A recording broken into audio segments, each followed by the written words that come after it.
ભરૂચ અને અંકલેશ્વર પંથકમાં બપોરના સમયે આકાશમાં કાળા ડિબાંગ વાદળોની ફોજ ઉતરી આવતા જળબંબાકારની સ્થિતિનું નિર્માણ થયું હતું।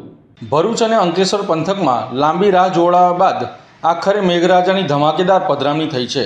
બપોરના સમયે અચાનક વાતાવરણમાં પલટો આવ્યો હતો અને આકાશમાં કાળા ડિબાંગ વાદળોની ફોજ ઉતરી આવી હતી। ત્યારબાદ જોતજોતામાં વીજળીના કડાકા ભડાકા અને તીવ્ર ગડગડાટ સાથે ધોધમાર વરસાદ તૂટી પડ્યો હતો।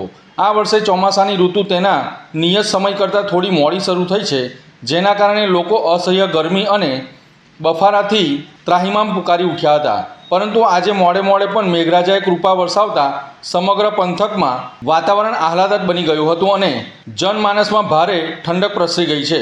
વરસાદના આગમનની સાથે જ લોકોના ચહેરા પર ખુશીનો માહોલ જોવા મળ્યો છે, તો બીજી તરફ આ વરસાદ આભમાંથી વરસેલા અમૃત સમાન સાબિત થયો છે। લાંબા સમયથી વરસાદની ચાતકની નજરે રાહ જોઈ રહેલા ધરતીપુત્રોમાં પણ આનંદની હેલી જોવા મળી છે। વરસાદ પડતા જ ખેડૂતોએ હરખભેર પોતાની લાગણી વ્યક્ત કરી છે અને મોડું પણ સારું ચોમાસું જવાની આશા સાથે તેઓ ઉત્સાહભેર ખેતીકામ અને વાવણીના કામમાં જોતરાઈ ગયા છે।